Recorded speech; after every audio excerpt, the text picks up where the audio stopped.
warahmatullahi wabarakatuh. Alhamdulillahirabbil alamin. Wassalatu wassalamu ala asrofil anbiya'i wal mursalin wa ala alihi wa ashabihi Rasulillah ajma'in, amma ba'du. Bapak-bapak kaum muslimin dan kaum muslimat sedang dimaksud saya sahabat tarbiyyah yang kelihatan dari Allah Subhanahu wa taala. Puji syukur kita senantiasa kita sampaikan kepada Allah Subhanahu wa taala yang mengucapkan alhamdulillahirabbil alamin. Kemudian selawat beserta salam tidak lupa pula kita peruntukkan para wakil alam yang ini Nabi besar Muhammad sallallahu alaihi wasallam dengan mengucapkan Allahumma shalli ala Muhammad wa ala ali Muhammad. Bapak-bapak, ibu-ibu kaum muslimin dan kaum muslimat sidang Jumat salat tarawih yang dimuliakan oleh Allah Subhanahu wa taala. Pada malam hari ini, di mana sesuai daftar LP2A Kecamatan Kota Tengah, penyampaian tentang penorohani Ramadan kita yang akan disampaikan yaitu oleh Ustadz Roni Putra SPDI dari BNI, yaitu dengan judul ceramah beliau yang telah ditetapkan menjaga silaturahim. Biasa menjaga silaturahim ya. Tapi sebelum Ustadz naik mimbar, perlu juga kami sampaikan di mana untuk terkait yaitu pelaksanaan AC kita. Tadi kami sudah membayar untuk penambah daya, di mana biaya untuk tambah AC listrik kita yaitu sebesar 10.700.000 lebih. Itu biaya ditambah dengan sertifikat LO-nya yaitu kalau tidak salah sertifikat live operasional namanya sebesar 1.400.000. Jadi lebih kurang biaya untuk penambahan daya itu sebesar 12.200.000 rupiah, lebih kurang. Kemudian nanti mungkin ada lagi biaya-biaya lain yaitu pemasangan instalasi listrik, karena saat ini belum selesai dilaksanakan. Nanti biayanya setelah selesai nanti baru bisa kita sampaikan. Kemudian hal-hal lain mungkin tidak ada lagi, kita menunggu pemasangan yaitu kilometer yang baru nantinya. Itu untuk terkait dengan AC kita. Kemudian bahwa nanti selesai sholat tarawih nanti kita masyarakat Sorongkalu akan melaksanakan atam Quran. Yang pertama yaitu bertempat di Surau Al-Falah di Sugenting Raya. Jadi mari kita sama-sama hadiri atam Quran nantinya. Itu mungkin yang dapat kami sampaikan. Jadi mari kita lanjutkan yaitu tausiah pada malam hari ini yang disampaikan oleh Ustaz kita yaitu Ustaz Roni Putra SPDI. Para Ustaz kami persilakan.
Assalamualaikum warahmatullahi wabarakatuh.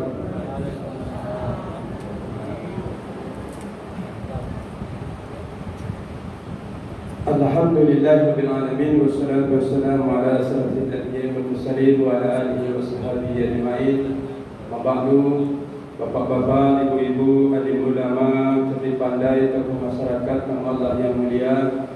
Pertama sekali mari kita selalu bersyukur kepada Allah Subhanahu wa taala, yang mana Allah Subhanahu wa taala masih selalu memberikan rahmat dan nikmatnya kepada kita semua, terutama nikmat iman, Islam dan kesehatan, sehingga kita bisa melakukan aktivitas kita sehari-hari, terutama kita bisa beribadah kepada Allah Subhanahu wa taala. Kita masih mampu dan mau meramaikan, memakmurkan rumah-rumah Allah, meningkatkan ibadah kita di akhir bulan Ramadan ini, di mana 10 yang akhir dari bulan Ramadan ada satu malam yang mulia, yakni malam Lailatul Qadar. Rasulullah juga menjelaskan wa innamal a'malu bil khawatim, dan sesungguhnya amal itu, perbuatan itu dilihat akhirnya, bukan awalnya.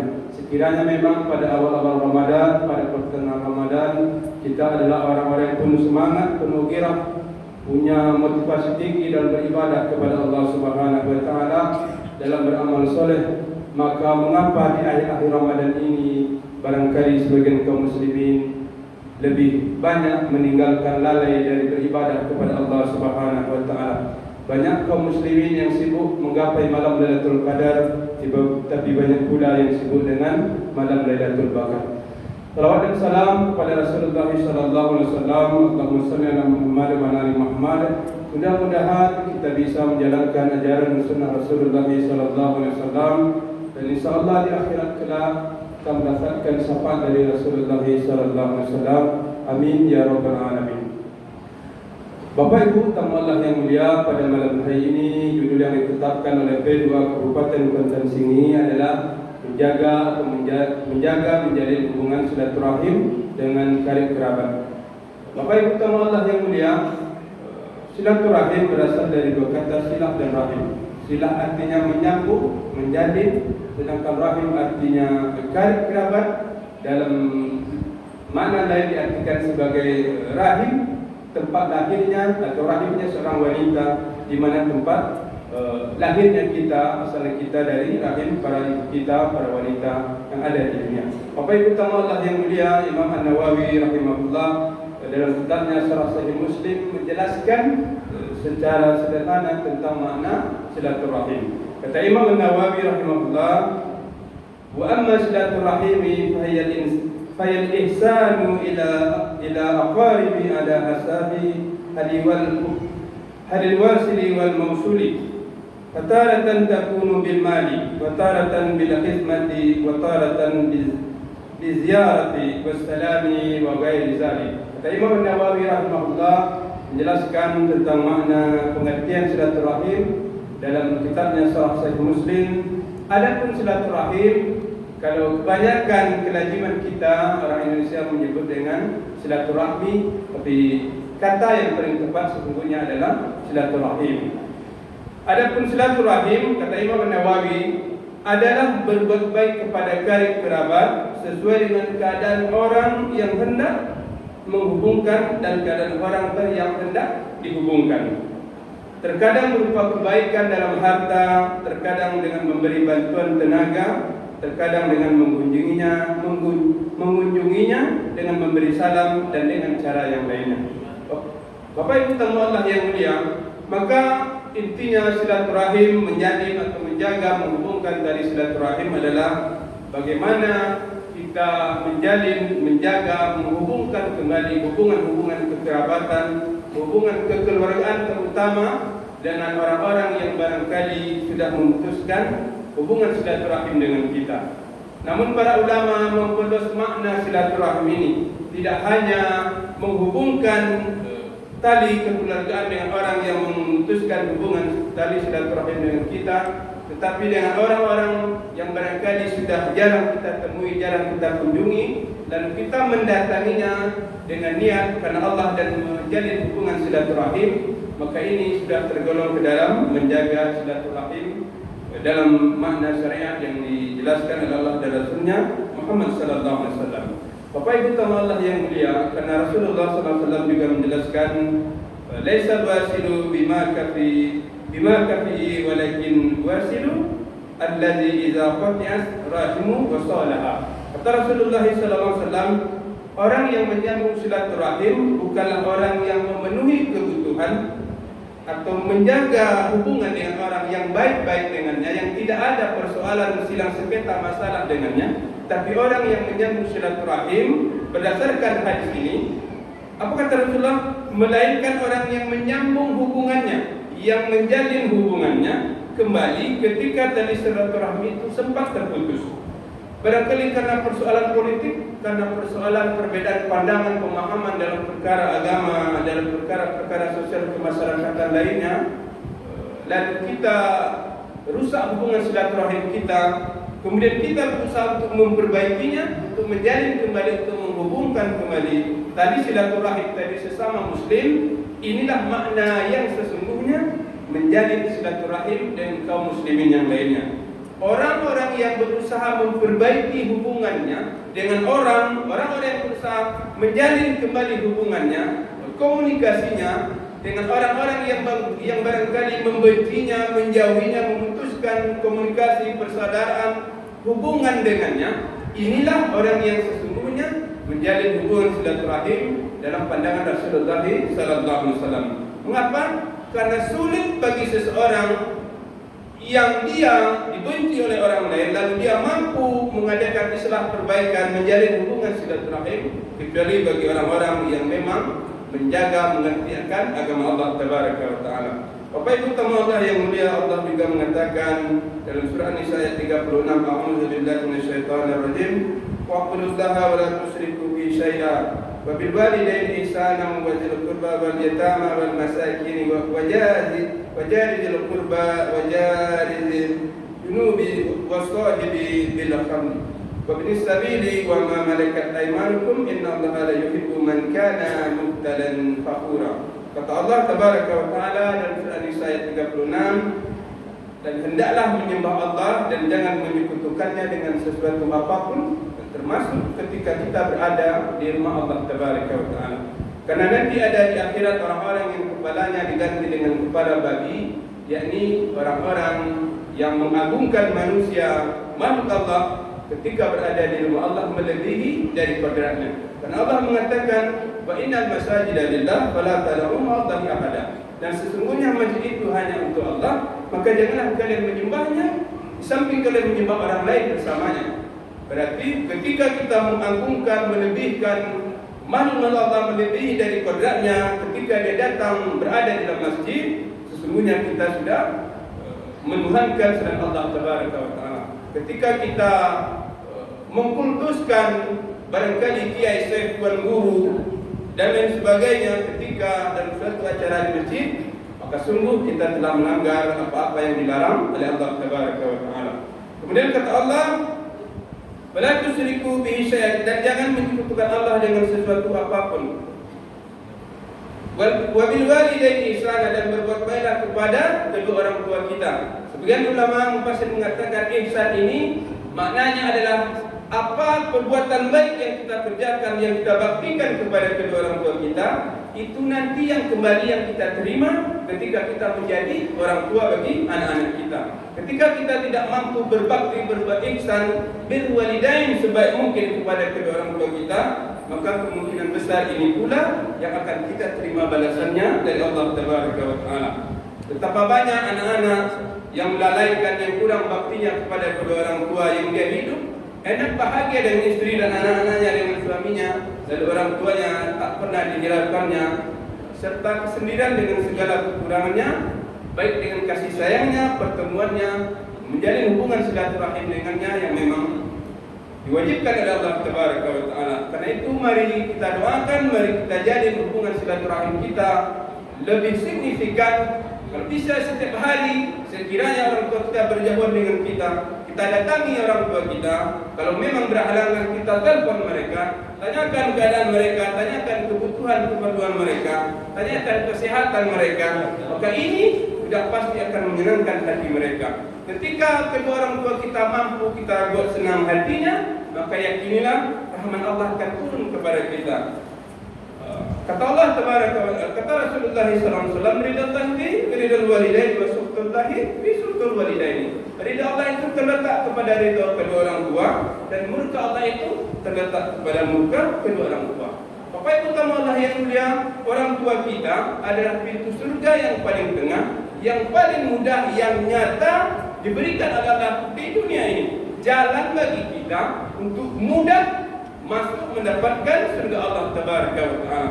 Maka tak heran Rasulullah mendoakan celaka bagi orang-orang yang masih menjumpai kedua orang tuanya ataupun salah satunya hidup di dunia namun tidak mampu menjadikan dia masuk ke dalam surga Allah tabaraka wa taala.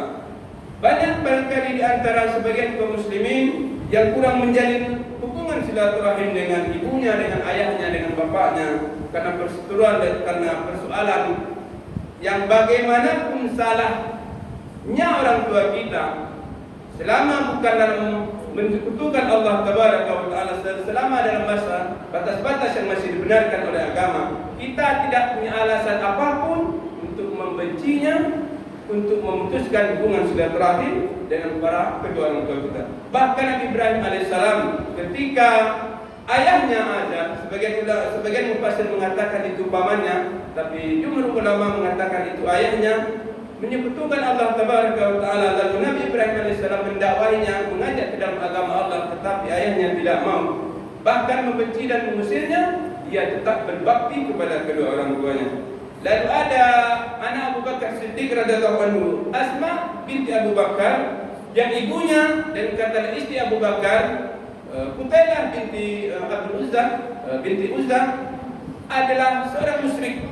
Lalu ketika terjadi gencatan senjata pada saat itu, ketika adanya perjanjian Hudaybiyah, terjadi gencatan senjata peperangan antara kaum muslimin dan kaum kafir Quraisy, ibunda dari Asma binti Abu Bakar ini, Qutailah,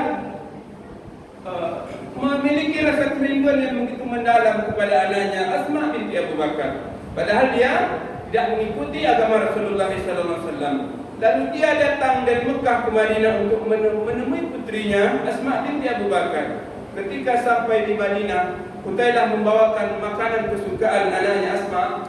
Lalu karena Asma ragu akan perbuatan ini, karena ibunya bukan beragama Islam tetapi menyekutukan Allah Tabaraka wa Ta'ala, lalu Asma binti Abu Bakar radhiyallahu anhu menanyakan persoalan ini kepada Rasulullah SAW. Ya Rasulullah, ibuku ingin aku berbakti, berbuat baik kepadanya. Dia telah datang ke Madinah ini untuk menemuiku dengan membawa makanan kesukaanku. Lalu bagaimana sikapku terhadapnya? Apa kata Rasulullah SAW? Berbaktilah engkau kepadanya karena dia adalah ibumu. Dan kata lain, tidak ada alasan kita, bahkan yang tidak seagama dengan kita, orang tua kita barangkali, jika ada di antara kita, untuk tidak berbakti menjalin hubungan silaturahim dengan keduanya. Karena itu Bapak Ibu tamulah yang mulia, bahkan terhadap orang tua kita yang telah mati, meninggal dunia, maka jangan lupakan mereka dari doa-doa kita, dari istighfar mereka, dari istighfar kita, dari permohonan ampun kita bagi mereka kepada Allah Tabaraka wa Ta'ala. Karena itulah yang bisa menyelamatkan, yang bisa menghentikan azab Allah, azab malaikat Allah munkar dan nakir ketika dalam kubur Allah Tabaraka wa Ta'ala. Suatu ketika mayat diazab oleh malaikat munkar dan nakir, lalu tiba-tiba berhenti. Apa kata mayat? Timatakiku min darbi. Mengapa engkau berhenti mengazabku? Bukankah aku ini orang pantas untuk diazab? Apa kita malaikat munkar dan nakir?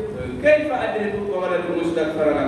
Bagaimana mungkin kami mengazabmu sementara anakmu di dunia memintakan ampun untuk dirimu? Artinya yang harus kita garis bawahi, yang harus kita ketahui dengan sebaik mungkin, dengan penuh seksama, bahwa doa kita, permintaan ampun kita, istighfar kita untuk kedua orang tua kita, terutama yang sudah meninggal dunia, bisa menghindarkan mereka dari azab Allah Tabaraka wa Ta'ala. Bapak Ibu tamu Allah yang mulia, dalam surah An-Nisa ini Allah juga mengatakan bagaimana kita harus berbuat baik dengan tetangga dekat, tetangga jauh, orang-orang miskin, karib kerabat, sahabat-sahabat kita, orang-orang yang berada di dalam perjalanan, orang-orang yang berada di jalan Allah Tabaraka wa Ta'ala, menyantuni orang-orang miskin, orang-orang yang penuh kekurangan, karena Allah mencintai perkara-perkara yang demikian. Karena itu, bagaimanapun bencinya orang lain dengan kita, apalagi keluarga kita, mungkin karena persoalan harta, tahta, kedudukan, tanah dan lain sebagainya, rusak hubungan silaturahim kita. Orang yang paling mulia di hadapan Allah dan Rasulnya adalah orang yang mau menjalin kembali, menghubungkan kembali hubungan silaturahim, terutama dengan dari kerabatnya dan kaum muslimin yang lainnya. Karena Rasulullah SAW juga mengatakan, la yadkhulul jannata qati'ur rahim. Tidak masuk surga, tidak akan masuk surga orang-orang yang memutuskan hubungan silaturahim kecuali dia bertaubat kepada Allah Tabaraka wa Ta'ala. Dalam hadis lain Rasulullah SAW juga mengatakan bahwa orang yang menjalin hubungan silaturahim akan dimudahkan rezekinya, akan dipanjangkan umurnya oleh Allah Tabaraka wa Ta'ala. Kata Rasulullah SAW, man ahabba an yusalla fi rizqihi wa yusa'ala fi asarihi falyasil rahimah. Barang siapa yang ingin dilapangkan pintu rezeki untuknya dan dipanjangkan umurnya, hendaklah ia menyambung tali silaturahim. Para ulama mengatakan, menafsirkan makna, memberikan syarah penjelasan dari hadis ini, bahwa yang maksud dengan dipanjangkan umurnya di sini adalah dia lama dikenang oleh kaum muslimin yang lainnya. Ada juga ulama yang mengatakan bahwa ketika dia berada 4 bulan di rahim ibunya, dan ketika itu Allah tetapkan 4 perkara baginya, dituliskan atas dirinya bahwa takdirnya dirubah, bisa dirubah ketika dia menjalin hubungan silaturahim dengan kaum muslimin. Karena ketika kita berada 4 bulan di rahim ibu kita, Allah tetapkan 4 perkara terhadap kita: umur kita, rezeki kita, celaka dan bahagia kita, kadar baik dan kadar buruk kita di hadapan Allah Tabaraka wa Ta'ala. Dan takdir bisa dirubah menjadi takdir mu'allaq, yang tidak bisa dirubah namanya takdir mubram. Takdir yang tidak bisa dirubah seperti umur, maut, kematian, serta perkara-perkara yang sudah ditetapkan oleh Allah Tabaraka wa Ta'ala. Ada takdir mu'allaq yang masih dirubah dengan ikhtiar dan doa kepada Allah Tabaraka wa Ta'ala. Salah satunya dalamnya adalah dengan menjalin hubungan silaturahim dengan kaum muslimin yang lainnya. Bapak Ibu tamu Allah yang mulia, terkadang karena ego kita, karena merasa tingginya pangkat kedudukan, jabatan, harta, tahta yang kita miliki, kita merendahkan orang lain, kita melupakan saudara-saudara kita yang lain, lalu kita hanya lebih mementingkan hubungan dengan orang-orang yang mungkin selevel hidupnya dengan kita, lalu orang-orang fakir miskin yang menurut kita hina-hina, jauh dari kecukupan, kita sering mengabaikannya. Inilah fenomena yang banyak terjadi di masyarakat kita. Ketika orang-orang miskin, orang-orang yang tidak mampu, orang-orang yang penuh serba kekurangan, meninggal dunia mendapatkan musibah atau mengadakan suatu acara kegiatan yang lainnya, boleh dihitung dengan jari berapa banyak orang yang datang ke rumahnya. Tetapi ketika pejabat, orang berpangkat, orang yang mempunyai harta tahta, banyak harta dan lain sebagainya, orang yang disegani, orang yang dipandang, maka orang akan berbondong-bondong untuk mendatanginya, untuk meramaikannya. Padahal sesungguhnya yang lebih mulia di hadapan Allah Tabaraka wa Ta'ala adalah bagaimana kita mampu menyantuni orang-orang miskin, anak-anak yatim. Karena kalau ini tidak kita lakukan, kita akan dikatakan oleh Allah sebagai pendusta-pendusta agama. Bagaimana dijelaskan dalam surah Al-Maun oleh Allah Tabaraka wa Ta'ala, "Ara'aital ladzi yukadzibu bid-din?" Tahukah kamu pendusta-pendusta agama? Kata Allah, yang pertama siapa? Wala yahdulu fadzalika alladzi yad'ul yatim. Yaitu orang-orang yang menghardi anak-anak yatim. Jangankan memarahi, jangankan mengabaikan, menghardi anak-anak yatim saja sudah dianggap oleh Allah sebagai pendusta-pendusta agama. Meskipun haji umroh kita berulang kali, sedekah infak kita banyak, solat sunnah, solat tahajud, puasa sunnah kita hebat, sering dan lain sebagainya, tapi jika ada 5 perkara ini pada diri kita, maka kita dicap oleh Allah sebagai pendusta-pendusta agama. Siapa yang pertama? Fadzalika alladzi yad'ul yatim, orang-orang yang menghardi anak yatim. Yang kedua, wala yahduna ta'amil miskin, dan orang-orang yang tidak menganjurkan memberi makan fakir miskin. Jika ada anak-anak yatim yang terlantar di lingkungan kita, di tempat tinggal kita, jika ada orang-orang fakir miskin yang kelaparan, yang tidak yang terabaikan oleh kita, maka orang-orang yang berada di daerah di tempat tersebut tergolong ke dalam pendusta-pendusta agama, meskipun barangkali ia adalah qori, ia adalah orang yang berkali-kali haji dan umrah kepada Allah Tabaraka wa Ta'ala. Yang ketiga, fawailul lil musallin, celaka orang-orang yang salat. Siapa? Alladzina hum salatihim sahun, yakni orang-orang yang lalai dalam salatnya, baik dari segi waktu, segi hati, serta perkara-perkara lainnya yang berkaitan dengan ibadah salat kepada Allah Tabaraka wa Ta'ala.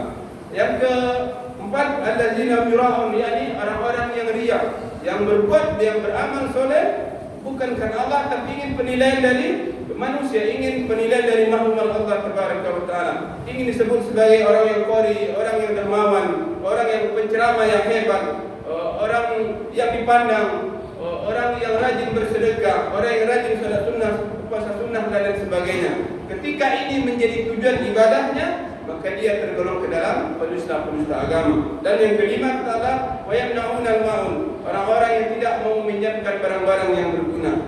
Barangkali tetangga kita membutuhkan kendaraan kita karena urusan yang urgen, yang penting, yang mendesak. Mobil kita, Honda kita barangkali, lalu kita tidak mau meminjamkannya karena takut rusak, minyak dan lain sebagainya, maka kita dianggap sebagai penista-penista agama. Ketika tetangga kita ada acara kenduri atau kegiatan-kegiatan lainnya, meminjam kuali, periuk, sendok dan lain sebagainya kepada kita, mungkin payung, serta hal-hal yang diperlukan lain olehnya, dan kita tidak meminjamkannya karena takut rusak, hilang dan lain, dan bermacam alasan lainnya, maka kita tergolong ke dalam penista-penista agama. Karena kesemuanya itu bisa memutuskan, bisa merusak hubungan silaturahim kita dengan saudara-saudara kita yang lainnya. Allah Ta'ala alam. Subhanakallah wa bihamdika asyhadu an la ilaha illa anta astaghfiruka wa atubu ilaik. Astaghfirullahaladzim wa lakum. Wassalamualaikum warahmatullahi wabarakatuh.